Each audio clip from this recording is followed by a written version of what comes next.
नालंदा में मतदान को अब महज 5 दिन ही शेष बचे हैं। ऐसे में लोगों को एकजुट करने के लिए बड़े बड़े नेताओं का दौर शुरू है। इसी कड़ी में बीजेपी के राष्ट्रीय अध्यक्ष जेपी नड्डा और बिहार के उपमुख्यमंत्री सम्राट चौधरी बिहार शरीफ पहुंचे, जहां उन्होंने लालू परिवार और एनडीए गठबंधन पर निशाना साधते हुए एनडीए प्रत्याशी कौशलेंद्र कुमार के पक्ष में लोगों से वोट मांगा। मौके पर सम्राट चौधरी ने कहा कि यहां जिस पार्टी को महागठबंधन उतारा है वह मुलकटवा पार्टी है, परिवारवाद ही उनका आरक्षण है। तेजस्वी, तेज प्रताप और मीसा के बाद अपनी टूरिस्ट बेटी रोहिणी को चुनाव के मैदान में उतारा है। ये लोग कभी भी आपको आगे नहीं ला सकते हैं। वहीं राजधानी पटना में डिप्टी सीएम ने राहुल गांधी के बिहार दौरा को लेकर कहा कि बिहार में इससे कुछ नहीं होना है, लेकिन यहां लालू प्रसाद यादव के परिवार जिस तरह से शोर मचा रहा है उससे स्पष्ट लगता है ये सारे लोग भ्रष्टाचारी हैं और भ्रष्टाचारियों के सरदार दिल्ली से आ रहे हैं, जिनके नेतृत्व में पूरे देश में भ्रष्टाचार हो रहा है। कांग्रेस पार्टी ने पिछले 55 वर्षों में इस देश को लूटने का काम किया। जिस तरह अंग्रेजों ने लूटा उसी तरह कांग्रेस ने भी देश को 55 साल तक लूटने का काम किया है। इस मौके पर उन्होंने कहा कि प्रधानमंत्री मोदी के आने से देश की राजनीति की परिभाषा बदल गई है। पहले धर्म, जाति और फूट-डालों के तहत राजनीति किया जाता था। मोदी जी ने देश को एक संस्कृति में पिरोया है। उनका एक ही मंत्र है, सबका साथ सबका विकास। आज की सरकार मजबूत सरकार है। पहले जब आतंकी हमले होते थे तो उस समय की मजबूर सरकार डोजियर भेजा करती थी, पर आज हम मुंह तोड़ जवाब देते हैं। वही लालू परिवार पर हमला करते हुए उन्होंने कहा कि उनके राज में ना तो बिहार में बिजली थी, ना सड़क, ना ही शिक्षा की व्यवस्था। माले को खाद पानी देने का काम लालू जी ही कर रहे थे। कहा कि आप लोगों का साथ मिला तो अगले 5 साल में हम कई क्षेत्रों में और विकास करेंगे, हमारी अर्थव्यवस्था बेहतर होगी। जेपी नड्डा जी का स्वागत करने का काम कीजिए साथियों।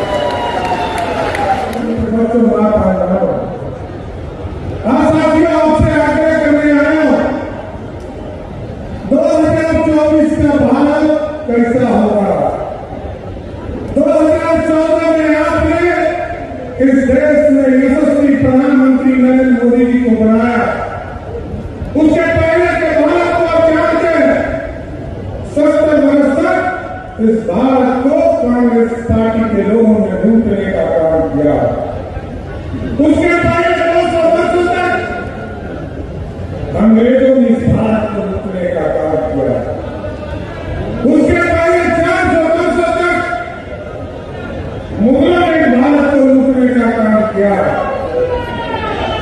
और आप सोचिए, इतिहास के पन्ने में यही मगध है, यही नालंदा है जो दूसरे को ज्ञान देता था। और पंडित चाणक्य ने अखंड भारत का सपना देखा था। सम्राट चंद्रगुप्त ने भारत के अखंड भारत का सपने को साकार किया और स्वर्णिम काल भारत का बनाया। लेकिन इसको लूटते रहे लोग।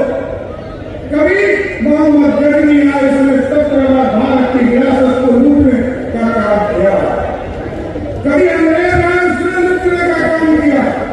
कभी मुगल आए, उसने लूटने का काम किया। और 70 वर्ष तक इस देश को कांग्रेस पार्टी ने लूटने का काम किया। लेकिन 2014 में जो मोदी जी है, मोदी जी ने साफ तौर पर कहा, अब हम सोने की चिड़िया नहीं बनाएंगे, हम मेक इन इंडिया के तहत सोने का शेर बनाएंगे जो दुनिया में टहलने का काम कर सकेगा। ऐसा भारत बनाना। और आप देखिए साथियों, दुनिया में डंका बदला, दुनिया में डंका बदला। जो आर्थिक स्थिति में 25 करोड़ लोगों को गरीबी रेखा से बाहर लाने का काम मोदी सरकार ने किया, गरीबों की चिंता किया। और आज भारत जिस अंग्रेज का गुलामी करने का काम करता था, सीधे उसी को हराकर 12वें स्थान से 5वें स्थान पर अर्थव्यवस्था को लाने का काम मोदी सरकार ने किया। और ये भारत बदल रहा है साहब। 2014 में मोदी और नीतीश कुमार ने बिहार की जनता को कहा, गाँव हम बिजली पहुंचाने का काम करेंगे। 2017 में मोदी जी और नीतीश जी ने बिहार की जनता को कहा, हम घर घर बिजली पहुंचाने का काम करेंगे। पहुंचा कि नहीं पहुंचा? पहुंचा कि नहीं पहुंचा? आज घर घर बिजली पहुंच गया साथी। और इस बार कौशलेंद्र जी को जैसे ही यहां से चुनाव जिताइएगा, मोदी जी ने कहा है इस बार गरीबों गरीबों के बिजली बिल को ही जीरो करने का काम मोदी और नीतीश कुमार की सरकार है। और हम लोग तो लड़की समाज से आते हैं सर। हम लोगों ने देखा जिस जब मोदी जी ने गरीबों को पक्का मकान देना शुरुआत किया, यहाँ पर बैठे वाले सदन जी जो ग्रामीण विकास मंत्री के तौर पर काम कर रहे हैं, आज बिहार के मोदी और नीतीश की जोड़ी लगभग 55 लाख लोगों को पक्का मकान देने का काम कर रही। और इस बार हम लोगों ने भी तय किया है कि क्योंकि मोदी जी ने तो 4 लाख 21 लाख लोगों को पक्का मकान इस देश में देने का काम किया। और जब अगली बार विधानसभा के चुनाव में आपके बीच में आऊंगा साथियों, तो आदरणीय मोदी जी और नीतीश कुमार जी ने तय किया है कि आज एक गरीब को चुनकर जिनका भी पक्का मकान नहीं है उनको पक्का मकान देने का काम मोदी और नीतीश कुमार की सरकार करेगी। इसलिए साथियों आग्रह करूंगा, निवेदन करूंगा, कुछ लोग आपके बीच में आएंगे, कुछ चर्चा भी करेंगे, आरक्षण खत्म होने वाला है, लोगों को बीच में भ्रमित करने का काम करेंगे, कहेंगे संविधान खतरे में है। आप पूछिएगा, आजकल बहुत दिनों के बाद 1996 के बाद फिर गुणवत्ता पार्टी आपके यहाँ माले बनकर आ गया है। ये तो मुड़ी काटने वाला लोग रहा है ना साथियों। ये लाल झंडा नीतीश कुमार जी ने पूरी तरह नालंदा से समाप्त करने का काम किया था, फिर लालू जी ने लाल झंडा देकर भेजा है सबको। एकदम आप लोग सब लोग मिलकर तय कर लीजिए कि 2024 के चुनाव में एक वोट कौशलेंद्र जी के 3 चाप के निशान पर दीजिएगा। और इसलिए दीजिएगा साथियों, आप पूछिएगा लाल झंडे के लोगों से या लालटेनिया पार्टी के लोगों से कि उनको पता है कि देश का प्रधानमंत्री का उम्मीदवार कौन है। कभी आपके गांव में आए तो पूछिए कि आपके लाल झंडा का प्रधानमंत्री कौन है। दीपांकर भट्टाचार्य है कि लालू प्रसाद जी है कि ममता बनर्जी है कि अखिलेश यादव है या जेल में जो बंद है हेमंत सोरेन है। लेकिन हमारे यहाँ फिक्स है, जैसे ही आप यहाँ पर कौशलेंद्र जी को वोट देकर चुनाव जिताइएगा, वैसे ही नीतीश जी मजबूत होंगे, और नीतीश जी मजबूत होंगे तो फिर से मोदी जी देश में प्रधानमंत्री हो जाएगा। इसकी गारंटी। और दूसरे लोग कहेंगे कि आरक्षण खत्म होने वाला। मोदी जी ने साफ तौर पर कहा, लगातार अपनी बातों को आपके बीच में रखा है कि देश में बाबा साहब भीमराव अम्बेडकर भी आ जाए, जो अति पिछड़े को, दलित को, ये सारे गरीबों को जो आरक्षण देने का काम बाबा साहब भीमराव अम्बेडकर ने किया है। अब बाबा साहब भीमराव अम्बेडकर भी आ जाएंगे, तब भी इस देश से आरक्षण कोई खत्म नहीं कर सकता है साथी। लेकिन वैसे लोग आपके बीच में बोल रहे हैं जिसने 15 साल तक बिहार के लोगों को कभी आरक्षण नहीं दिया। 1990 से लेकर 2005 तक लालू प्रसाद जी और राबड़ी देवी जी बिहार की मुख्यमंत्री रही, किसी को आरक्षण नहीं दिया। लेकिन आपका बेटा यहाँ का नेता नीतीश कुमार जी और सुशील मोदी के नेतृत्व में सरकार बनी तो पहली बार 50% महिलाओं को आरक्षण नीतीश कुमार ने देने का काम किया है। अति पिछड़ों को आरक्षण देने का काम नीतीश कुमार की सरकार ने किया। दलितों को आरक्षण देने का काम, आदिवासियों को आरक्षण देने का काम पहली बार नीतीश कुमार एनडीए की सरकार ने किया। लेकिन उनके लिए आरक्षण क्या है?